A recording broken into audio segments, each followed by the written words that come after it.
Olá, gente, boa noite, tudo bom com vocês?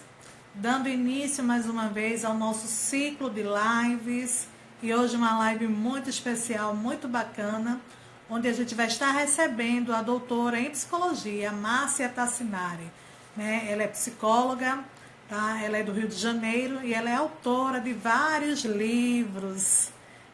Márcia já chegou por aqui. Pronto, Márcia mandou o convite, vai aceitando. E hoje, gente, a gente vai falar sobre os efeitos emocionais do confinamento. Oi, Márcia. Olá, A senhora está me escutando bem? estou escutando bem, tô. Pronto. Hoje a gente vai ter um tema bem legal, né, Márcia? Que são os efeitos emocionais do confinamento, a Isso, importância de a gente cuidar da nossa saúde mental, nossa saúde emocional como um todo, né? isso. Mas antes de a gente começar o nosso bate-papo, Ó, quem é Márcia Tassinari? A senhora se apresenta um pouco. aham, tá bom. Então, eu sou psicóloga já há algumas décadas e sou professora universitária também desde sempre, né? E ultimamente, também eu coordeno o curso de especialização em psicologia clínica, na abordagem centrada na pessoa, na Universidade de Santa Úrsula. E, atualmente, eu estou fazendo parte de uma empresa chamada Conexão Formativa, em que a gente realiza cursos, eventos, publicações, enfim, continuo nessa vibe com meu parceiro e sócio, André Neris, e outros parceiros que a gente vai convidando e vai formatando maneiras de desdobrar a abordagem centrada na pessoa, porque a gente acha que o legado de Rogers é muito precioso, a gente precisa levar adiante, fazendo as Sim, adaptações necessárias para o nosso contexto, né? Então, e também verdade. gosto muito de escrever, gosto muito de fazer pesquisa, estudar e tal. Estou aqui com o meu livro, viu? Esse é o primeiro livro do Plantão. É, Esse é o primeiro. Agora, isso. ano passado, nós publicamos o segundo livro, que tem a ver com o assunto que eu gostaria um pouco de explorar hoje, que é a questão Sim. da clínica da urgência psicológica, né? Ótimo. Então, Seria muito nesse, bom. então, isso assim, o que eu pensei em conversar com você, Érica, e com as pessoas que forem aparecendo por aqui, é quais são os efeitos emocionais desse momento tão complexo, tão Sim, difícil e tão perigoso e tão assustador que estamos vivendo. Então, verdade. nós todos, não só no Rio, em Recife, no Brasil, no mundo todo, fomos atravessados pelo vírus, né? Então, ele entrou nas nossas vidas, a gente abrindo a porta para ele ou não, de forma que muitas pessoas foram impactadas, foram, não estão sendo impactadas. E eu acho que uma coisa, tem vários aspectos, mas um aspecto que eu tenho conversado bastante é que as incertezas da vida, elas se exponenciaram, ficaram Sim, muito grandes, né?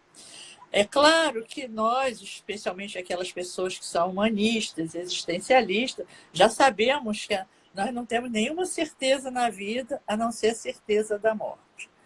Mas, por outro lado, a gente não fica pensando nisso o tempo inteiro, porque a gente pode, dentro da nossa grande incerteza, a gente vai desenvolvendo a nossa vida, a gente vai se comprometendo aqui e ali, a gente vai desenvolvendo projetos, a gente estuda, a gente trabalha, se relaciona, porque a gente essa faz a grande. live. A gente faz live. E agora nós estamos inundados na incerteza. Nós não sabemos quanto tempo vai durar essa pandemia aqui no Brasil, nem em outros lugares, mas eu me refiro mais ao Sim, Brasil. E mesmo no Brasil tem características distintas, a gente está vendo isso, né? Em cidades sim, que foram mais cautelosas com a quarentena, o que, que resultou, o que, que não resultou. Então, nós não temos certeza de quase nada e a gente precisa continuar vivendo. Enquanto isso, o que eu acho que acontece, que tem acontecido, são esses efeitos assim dessas incertezas que deixam as pessoas que já tinham uma certa fragilidade emocional, ficam muito mais frágeis. E as que não tinham fragilidade emocional passaram a ter algumas fragilidades emocionais. De que maneira aparece? Aparece de várias maneiras. Aparece assim, muito cercado da incerteza e o medo. O medo de perder emprego. O medo de ficar sem dinheiro. Quem não vai Sim. perder emprego, mas que não pode trabalhar em vários setores. Aqueles que são trabalhadores informais. Tem pessoas que são privilegiadas, como eu e talvez você e outros que estejam nos assistindo, que a gente pode continuar trabalhando de casa. Mas isso também tem alguns efeitos, né?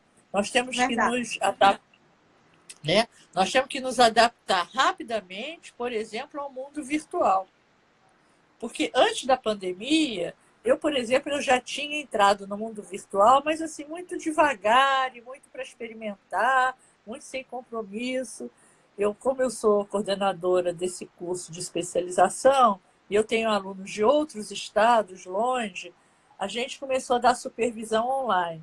Foi a primeira experiência minha e também uma experiência com alguns clientes meus que ou moram longe, ou têm dificuldade, às vezes, de chegar, porque o transporte aqui no Rio de Janeiro é difícil e tal, né? A locomoção.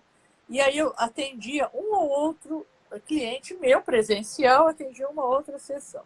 E os meus alunos de supervisão, durante 2 anos, a gente fez supervisão quinzenal assim. E aí, no final do ano passado, em novembro, eu falei para o meu parceiro André, então, que tal a gente fazer um grupo de estudos online para experimentar?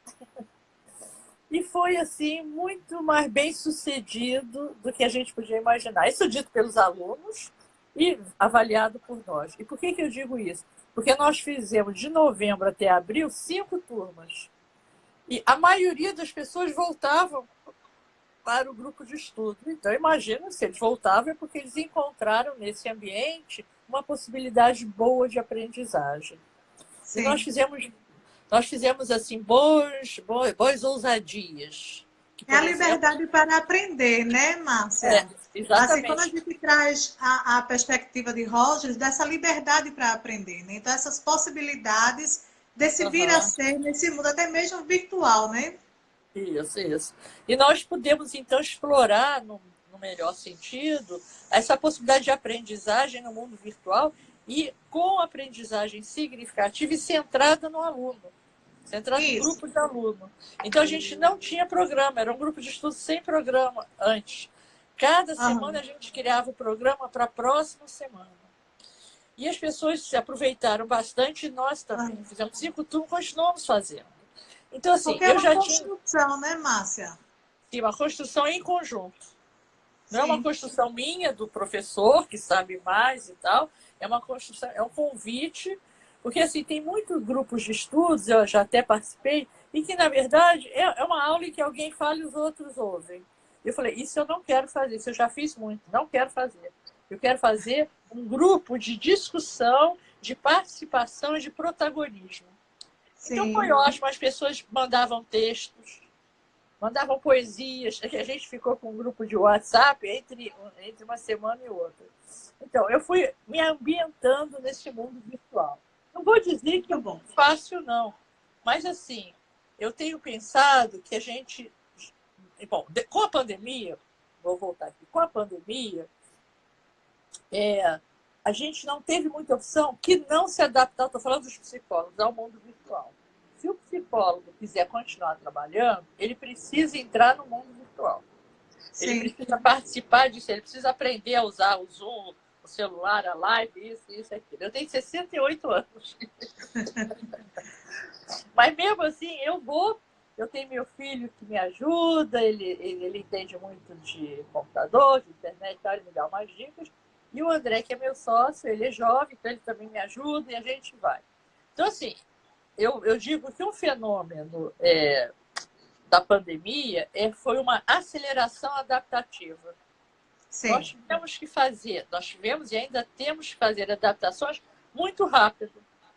Por exemplo, enquanto eu vinha experimentando, como eu te falei, o grupo de estudo, eu não tinha compromisso, porque eu não precisava me adaptar. Eu estava experimentando, eu estava aprendendo e tal.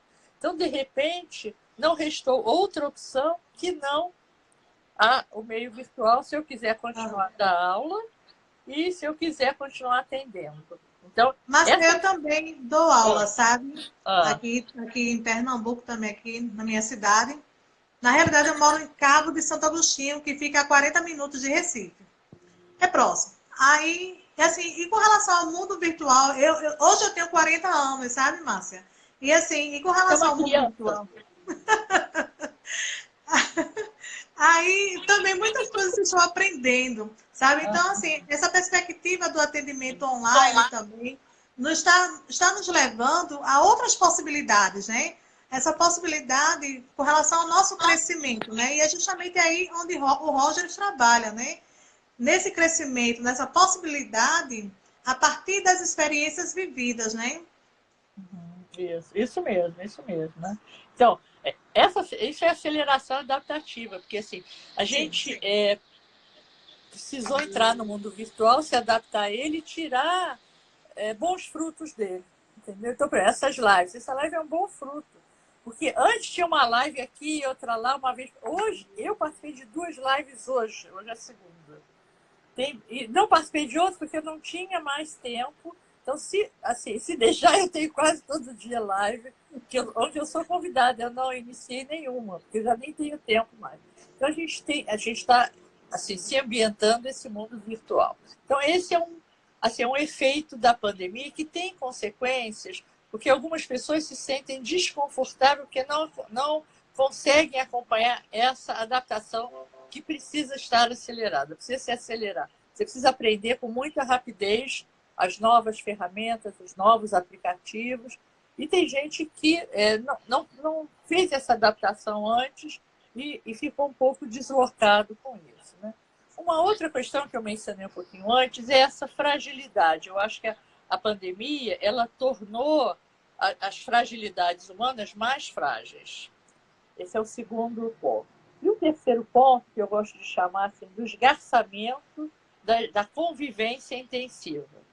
sim, Muitos casais, muitos pais e filhos, ou amigos que moram juntos, nunca conviveram tanto. Porque mesmo aqueles que vão trabalhar, quando eles voltam para casa, eles não vão sair, não vão a um barzinho, não vão ao teatro, não vão à padaria, não vão passear na rua. Eles precisam se cuidar, precisam estar em casa. E aqueles casais, aquelas famílias que as pessoas ficam em casa, podem trabalhar de home office, elas precisam conviver intensivamente com seus familiares.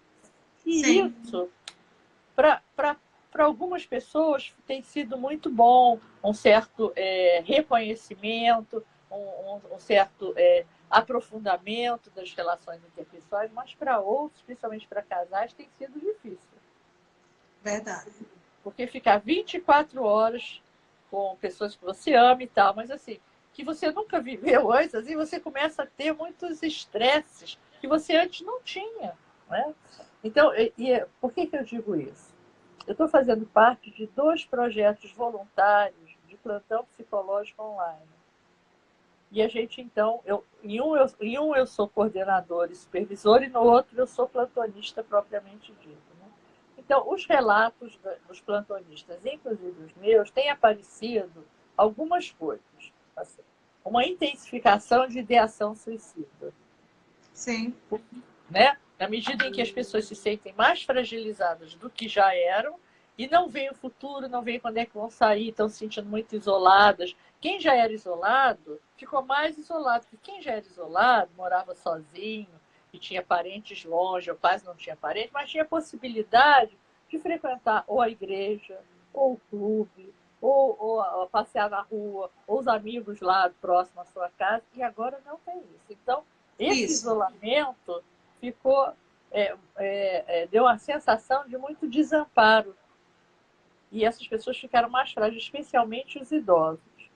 A outra coisa, então, por isso, o medo, o que vai ser? Vai acabar meu dinheiro? Como é que vai ser isso? Deu um medo tão grande que as pessoas começaram a pensar. Quem já pensava, pensou mais. Quem nunca pensou, começou a pensar em ideação suicida. Isso tem sido um volume um pouco aumentado.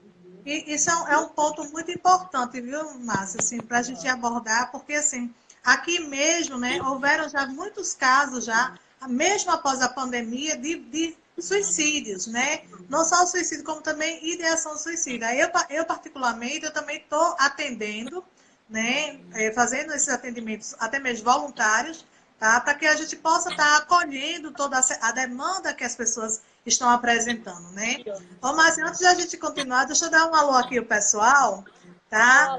Tem muitos alunos da senhora aqui, viu? Ah, é? Benevides. Tem muitos alunos aqui da senhora, Eu tá? A nem estava, Gilma, eu estava falando tanto. aham, Suzidália, Daniela Domingos, é Suzidália. Helena Alves. Gente, sejam todos muito bem-vindos, tá? À nossa live. Para quem não me Pode conhece, eu fazer, sou Érica Cândido, tá? E convidei a Márcia está aqui hoje conosco, participando. pode fazer pergunta. Isso, vamos interagindo. Isso, estamos aqui, Ô, né? Márcia, eu trouxe até um pequeno trecho do Ah, Rogers, que ele disse assim, olha, ah, sinto pouca simpatia pela ideia bastante generalizada de que o homem é fundamentalmente irracional e que os seus impulsos, quando não controlados, levam à destruição de si e dos outros. O comportamento humano é extremamente racional, evoluindo com uma complexidade sutil e ordenada para os objetivos que seu organismo se esforça por atingir. A tragédia, para muitos de nós, deriva do fato de as nossas defesas nos impedirem de surpreender essa racionalidade, de modo que estamos conscientemente a caminhar numa direção, quando organicamente seguimos outra. Acredito que se encaixa justamente com o que a senhora estava trazendo agora há pouco. na verdade, quer dizer, essa é a hipótese básica do Rogers, da tendência atorizante e a tendência formativa, que ele formulou depois, né? Ele vai colocar como uma única motivação da pessoa para ir em frente, para atualizar suas possibilidades. E na tendência formativa, ele vai falar mais dessa atualização em conjunto com outras pessoas, em conjunto com o universo como um todo. Então, assim, o universo está atualizando, está se formando. Então, a gente precisa aprender com ele, né? Mesmo em momentos críticos como esse que nós estamos vivendo, que é um momento de uma quebra, de uma ruptura, e que a gente tem que aprender a conviver com isso. A conviver não, a conviver, mas tirando o melhor proveito disso, né? Evitando o Sim, adoecimento. Então eu acho que a psicologia ela está tomando um papel de protagonista nessa cena. Primeiro, o Conselho Federal de Psicologia ele foi flexibilizando as resoluções para permitir que os psicólogos possam atender com menos burocracia. Dois, sim, algumas instituições e algumas instituições públicas, algumas organizações não governamentais estão patrocinando projetos, chamando psicólogo para atender as pessoas. Por quê? Na Covid, né, na doença da Covid, tem o aspecto, obviamente, o aspecto físico que precisa ser tratado e a gente nem tem condições, mas, além disso, tem um aspecto emocional muito forte que está envolvendo as sim, pessoas que pegam o vírus, envolvendo as pessoas que não pegam o vírus, como eu falei, o medo de pegar o vírus, de ser contaminado, medo de contaminar o outro. Negar a realidade. Não vai acontecer nada, vou fazer um churrasco, vou fazer uma festa, porque isso aí é uma gripezinha. Enfim.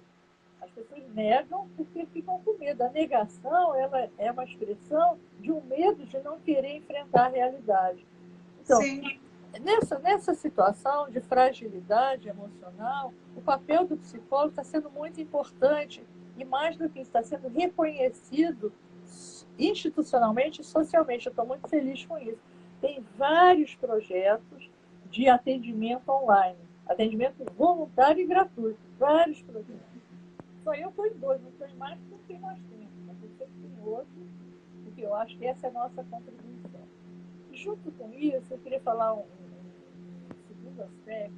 Muita gente diz que, mas se é questão social, questão política, tem tudo isso envolvido. Só que eu acho que nós, como psicólogos, devemos nos concentrar naquilo que a gente sabe e pode fazer. A gente, no momento, não pode resolver a questão social, que na questão social ela não é da pandemia, ela já existia, grandes diferenças sociais nesse país. Então, essa questão social já existia. A questão política, não política partidária, a questão política da saúde pública, digamos, a incompetência das políticas públicas, ela já existia, a gente não pode atuar nesse nível. Então, onde que a gente pode usar todo o nosso potencial municipal? Naquilo que a gente sabe fazer, que é na escuta pública. Né? Então, assim, eu gostaria assim, um pouco de relevar e de reiterar e de chamar a atenção que esse é o aspecto que a gente sabe fazer melhor e que a gente pode ser de ajuda. A pessoa que está desesperada, porque está se sentindo sozinha, está se sentindo desamparada, não sabe o que vai acontecer, tem medo de sair de casa, não consegue comer ou come demais qualquer coisa, ela precisa conversar com outro humano. Sim. E ela não é qualquer outro humano, não é uma amiga que vai dizer, vai passar, não fica assim, não. Alguém que possa escutar e possa acolher a dor dela, acolher o sofrimento dela. Então, eu acho que o nosso papel é fundamental e, assim, eu conclamo todos os psicólogos para oferecerem algumas horas da sua semana para poder entrar em projetos sociais, porque aí a gente pode atingir um número maior de pessoas do que apenas os clientes particulares e as pessoas que podem pagar alguma coisa. E façam isso, porque a gente precisa viver. Márcia, o pessoal está falando aqui que o som está baixo. Meu som está baixo? Agora melhorou. Eu acho que a senhora aproxima mais um pouquinho. Vê se melhorou agora. Melhorou agora, gente? Dá um joinha aí, por favor. Vocês estão me escutando a Márcia?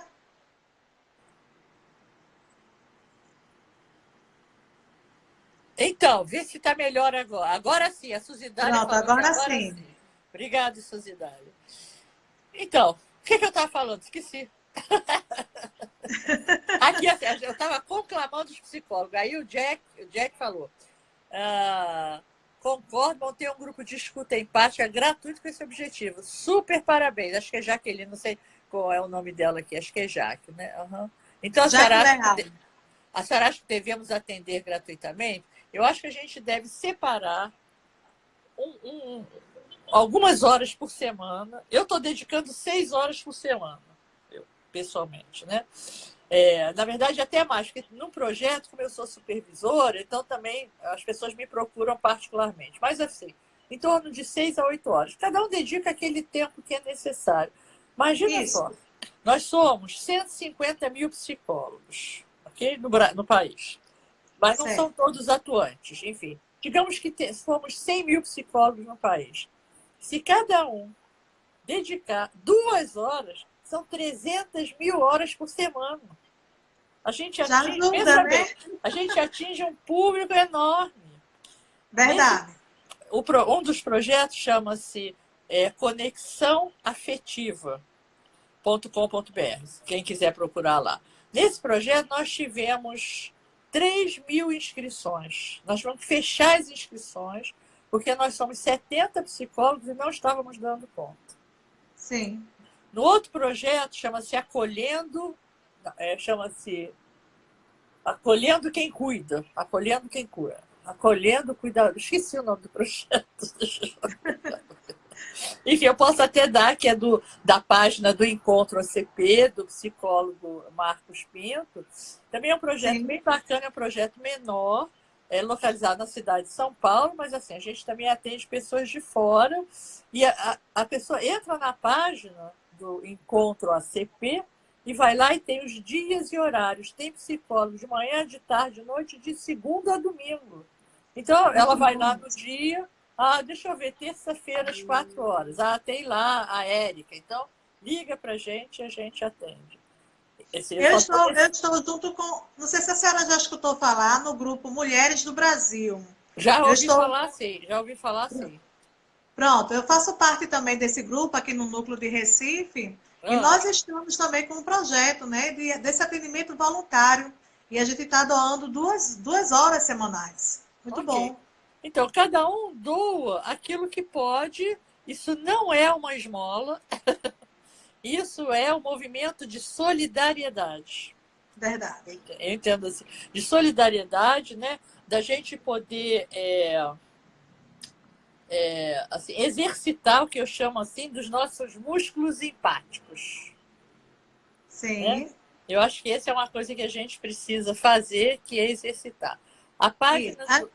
as três atitudes, né, Márcia? Exatamente, exatamente. Então a gente tem que poder ser de alguma valia para a nossa sociedade. Se isso é que a gente sabe fazer melhor, então vamos fazer isso. Né? Isso. É importante essas três atitudes, né, principalmente nós, enquanto psicólogos, Uhum, principalmente da abordagem centrada, né, essa empatia, a congruência e a uhum. aceitação, né, desse outro, como ele se apresenta, né, até mesmo que Isso, virtualmente, ele isso. trazendo essa problemática a partir dessa perspectiva do Covid, né, onde acende mais ainda essa ansiedade e generaliza e muitas vezes leva para uma depressão, síndrome do Isso. pânico. É isso que nós estamos vendo aí em cima desse Uhum, contexto atual, né? ok. Então, assim, Márcia, aqui mesmo em Pernambuco, o nosso governador já foi diagnosticado com Covid, viu, Márcia? E a Ah, gente ela. está. Isso. E nós estamos também aqui, né, passando pela lockdown, onde a gente vê aí as divisões de opiniões, né, sociais, Uhum. sabe? Então, assim, o cidadão pernambucano, brasileiro mesmo, né, a gente vê aí essa divisão entre as opiniões, né? É muito forte no nosso país. Só para retificar, o segundo projeto que eu estou envolvida é Acolhendo Quem Cuida. Que Lindo, é bem lindo. bacana. Ele, na verdade, ele é mais voltado para as pessoas. Qualquer um pode ligar, mas assim, ele objetiva alcançar as pessoas que precisam trabalhar, que precisam sair de casa. Porque essas Sim, pessoas elas estão mais vulneráveis. Aquele nível de incerteza que eu falei, elas estão mais sujeitas a essas incertezas. Então a gente está priorizando, acolhendo quem cuida, que as pessoas precisam, os profissionais de saúde, que precisam estar na rua, precisam trabalhar, estão se arriscando mais do que a gente, né? Que não isso. E está. estão na linha de frente mesmo, né? Isso, isso, isso. A voz está Então, boa? oi? A minha voz está saindo bem? Tá sim. Vocês estão escutando a gente bem, gente? Dá um retorno aí pra gente. Olha, quem Ninguém. tiver alguma pergunta para fazer, a gente pode estar aqui interagindo com vocês, tá? Ok, Olha tem só, uma. a Helena Alves, Márcia, tá Uhum. perguntando como faço para atender gratuitamente. Então, das duas, uma. Ou você monta um grupo, faz um projeto, etc., e divulga. No Acolhendo Quem Cuida, não dá para entrar agora. Agora, tem outro projeto que chama-se conexãoafetiva.com.br, que na página do projeto tem lá, se você quer se inscrever como plantonista. Aí tem uma série de, enfim, tem treinamento, entra lá e tal, e aí de vez em quando a gente bota 15 plantonistas, aí mais 15 plantonistas, porque algumas pessoas saem, elas entram e depois Aham, acontecem coisas na vida e saem, porque nós aham, temos muita demanda. Então, ou a pessoa se organiza, como você se organizou aí, né? A pessoa se sim. organiza com um grupo seu ou ela entra. Tem a lista Psi também, que vive me convidando, mas eu não tenho mais tempo. Então tem a lista Psi, que ela também faz isso, ela pega o cadastro das pessoas e aí a pessoa pode. Para atender, é necessário se inscrever no EPSI do Conselho Federal. Certo. Psi. Não precisa esperar a resposta do Conselho, mas precisa estar inscrita no EPSI para poder atender. Okay? Sim. Importante, né? É. Vocês que estão aqui nos acompanhando, né? Tem muita gente que tá gostando da nossa live, viu, Márcia? Obrigada aí, gente. Quero mandar também um alô para Milene. Milene Ah, se formou comigo aqui em ah, Recife, mas ela ah. tá morando aí no Rio de Janeiro, viu, Márcia? Ah, Ela é? é Ah, daí. então tá por aqui, tá por aqui. É. A Aline, ela tá dizendo, eu estou. Cadê?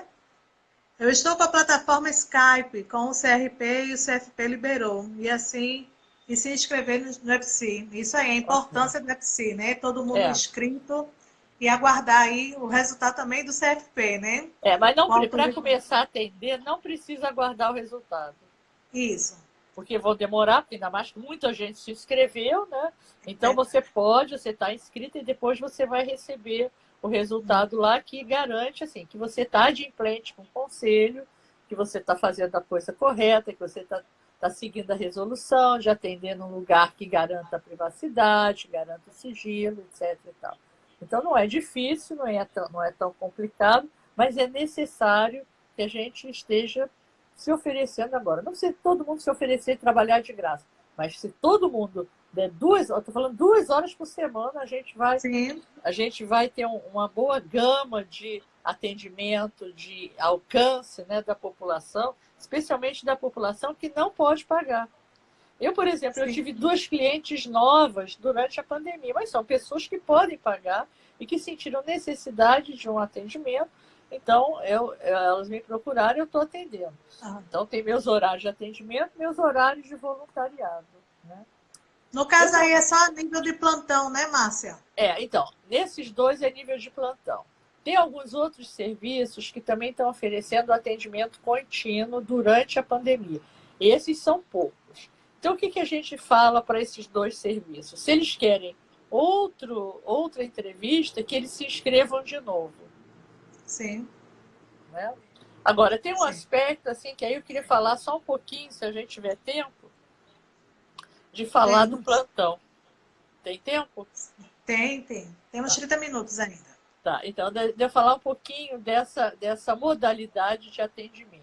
Né? Eu estou envolvida com plantão já há algum tempo, e tenho assim, estudado, praticado, feito pesquisa, e cada vez eu me surpreendo mais positivamente falando. Então, muita gente fala, mas uma sessão só não serve para nada.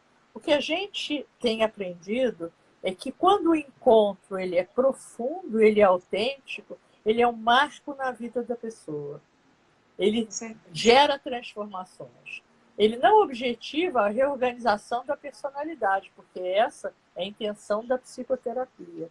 Mas ele objetiva acolher a demanda da pessoa, a necessidade dela naquele momento, e ajudar a pessoa a olhar a si própria, a sua realidade, sob outra perspectiva.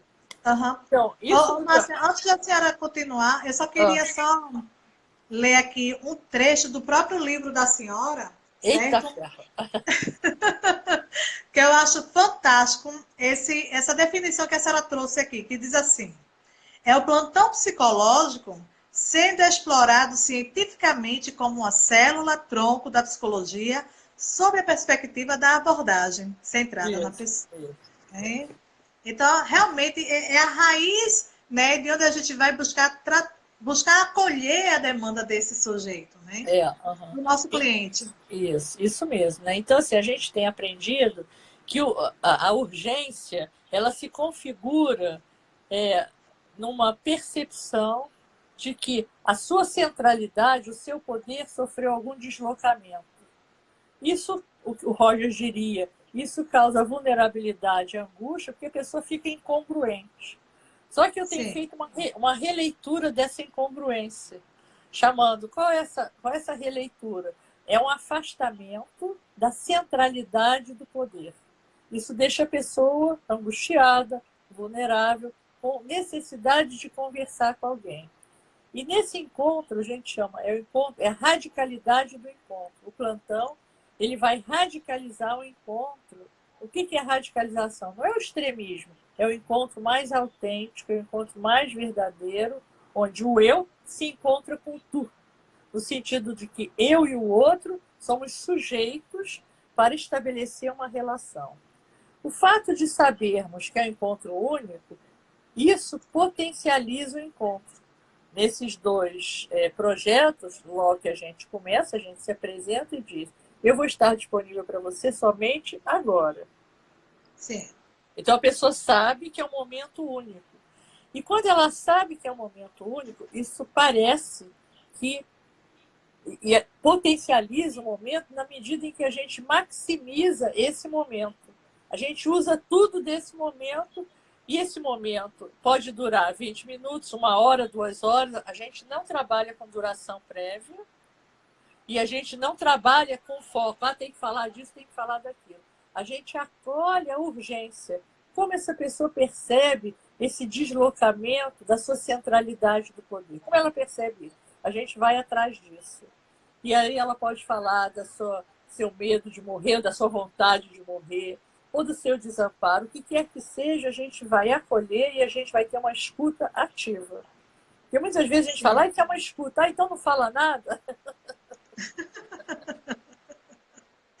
Então, o que eu chamo de escuta ativa é aquela escuta que faz eu me encontrar com o outro através da empatia, da consideração positiva e incondicional e da congruência. Sim. E essas condições, eu vou acrescentar uma coisa que foi o Rogers que falou, não é nada original meu, que é a questão da presença. A presença do sujeito inteira, ela é deflagradora de mudanças. Verdade. Então, essa inteireza das pessoas. Tá muito barulho aqui?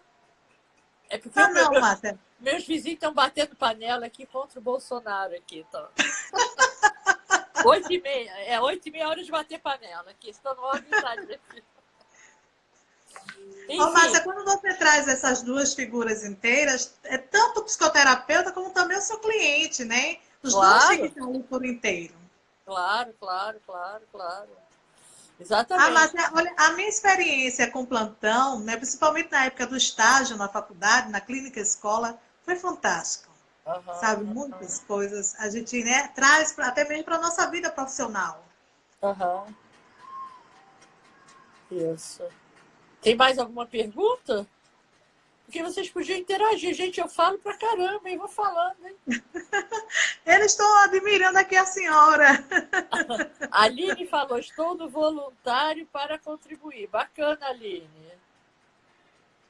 Ela falou, a Suzidade está falando, não sei porquê, mas tem hora que a voz fica abafada. Ai, também não sei porquê. Não, mas agora melhorou.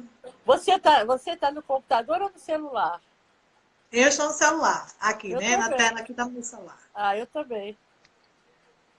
A Suzidale está perguntando, será que tem outras pessoas? A Suzidale, eu acho que as pessoas não estão reclamando da minha voz, não, hein? Eu acho que não, hein? Mas já normalizou, Márcia.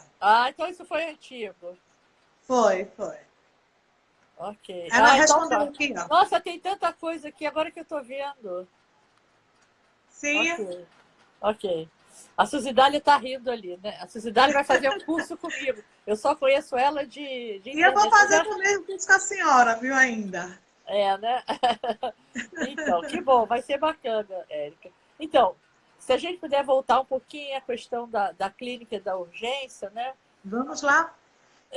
Aqui perguntou, o plantão, deixa eu pegar isso aqui, pode ser uma forma de encaminhar a pessoa para a psicoterapia? Então, o plantão, ele não tem objetivo de encaminhar ninguém, mas ele pode encaminhar. Por exemplo, uma pessoa que vai ao plantão e, além de poder se sentir acolhida naquele momento da sua necessidade, ela, na verdade, ela tem uma intenção de se conhecer, de cuidar de si própria, de ter uma jornada interna, uma viagem para dentro.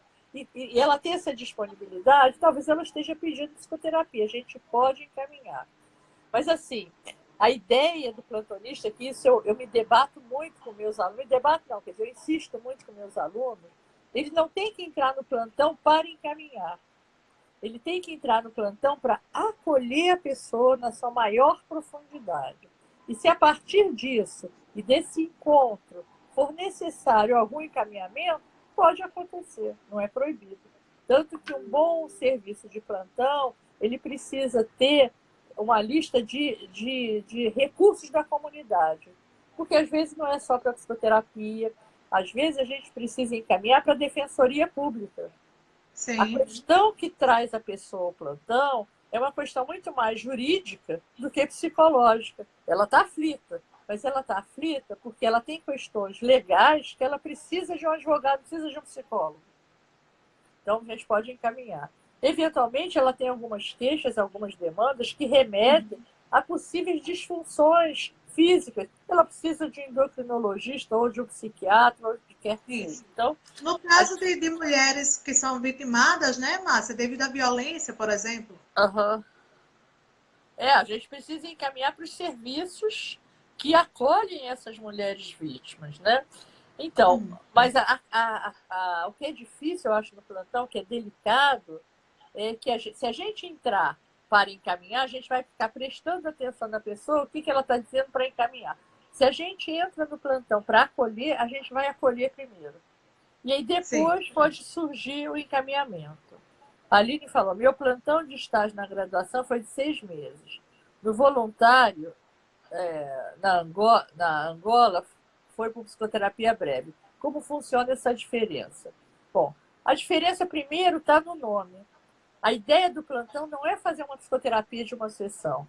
A ideia do plantão é o atendimento no momento da necessidade. A psicoterapia breve, ela tem uma origem na psicanálise, depois ela saiu, mas a origem dela é na psicanálise. Sim. Quando eles consideraram que a psicanálise era tão longa que, em alguns momentos, era necessário estabelecer alguns focos. Então, a psicoterapia breve ou focal passou a ser sinônimo. E aí eu encontrei 15 tipos de psicoterapia breve dentro da psicanálise. 15 tipos. Mesmo, Márcia? Está na minha tese de doutorado. 15 que eu estava estudando plantão, e eu acho que o plantão conversa um pouco com a psicoterapia breve. Entretanto, ele não se identifica, ele tem a sua própria identidade, a sua própria carteira de identidade, que é um atendimento sem agendamento, em geral, em um encontro, podendo se desdobrar em mais 2 ou 3, cujo objetivo é acolhimento da necessidade, acolhimento da urgência psicológica. Então, isso se separa das psicoterapias breves, longas, etc. E tal. Sim. As primeiras aplicações, as primeiras criações do plantão foram fundamentadas na abordagem, centrada na pessoa. Mas muitos não, depois de algum tempo, sei lá, de 5, 6 anos para cá, outras orientações também querem fazer plantão. Então, por exemplo, em São Paulo tem um grupo de psicanalistas que fazem o que eles chamam de consultório de rua, que tem alguma semelhança com plantão. Mas veja bem, eles ainda colocam o nome consultório. Eles ainda têm presente a coisa do tratamento. Né? De chamar de paciente, né, Márcia? Isso. E o plantão, ele quebra com isso. Assim, por exemplo, eu já trabalhei em vários contextos. Já trabalhei na clínica escola, onde eu coordenava, lá a porta de entrada era o plantão. Já trabalhei num projeto com mulheres vítimas de violência doméstica. Já trabalhei em outro projeto, chama-se Dançando para Não Dançar, que ensina crianças de comunidade, ensina balé clássico para crianças de comunidade, crianças e adolescentes de comunidade. E tem outros projetos por aí. Em São Paulo tem muitos projetos.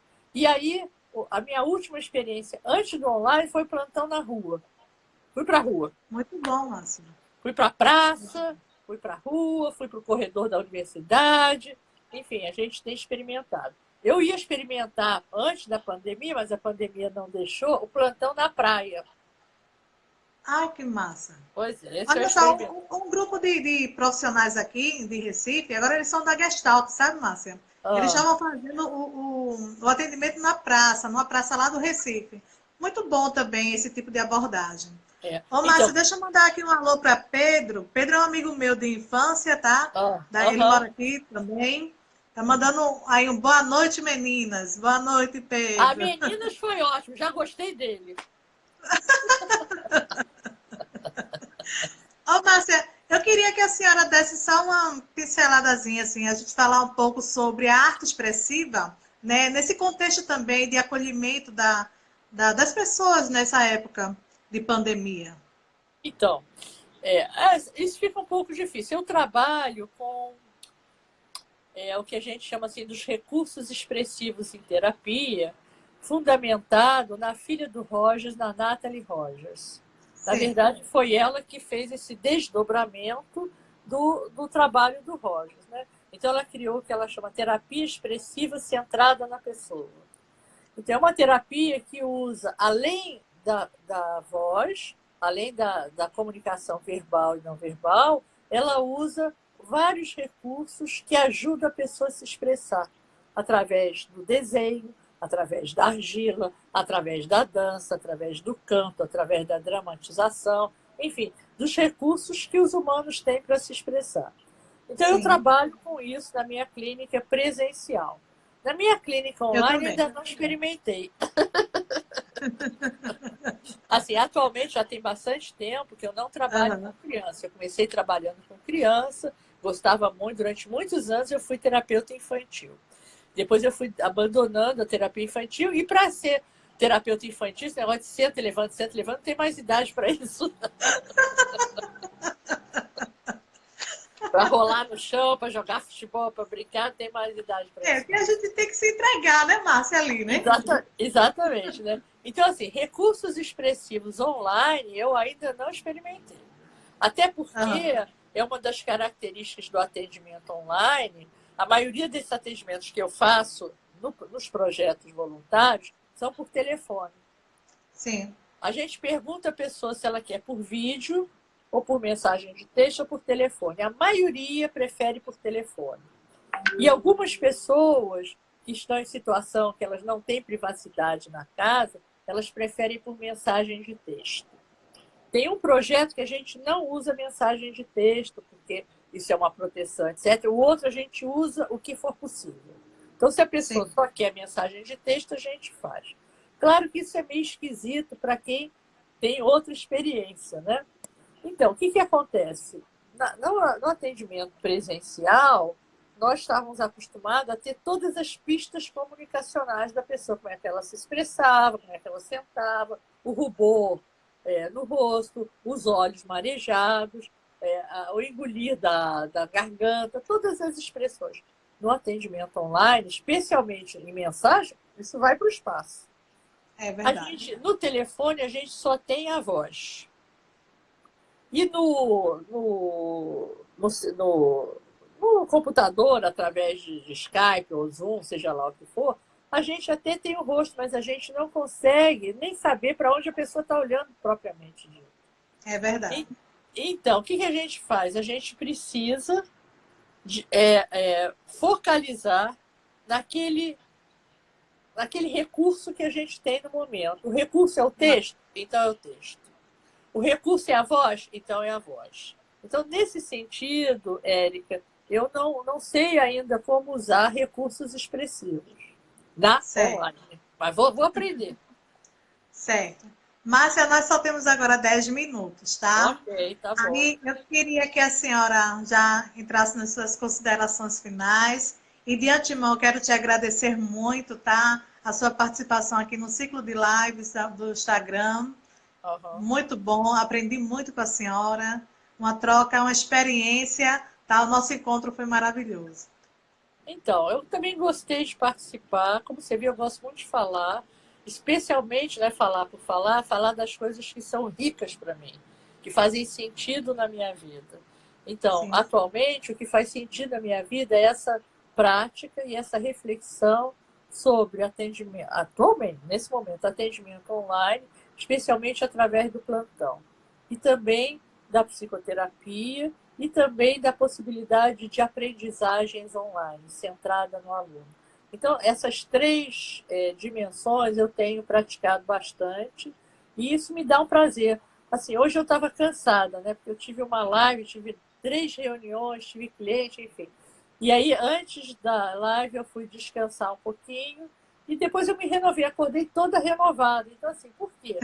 Porque falar sobre as coisas que a gente gosta e que a gente, não é só que sabe, que a gente gosta e tem prazer, que faz sentido, o sim, corpo aguenta, entendeu?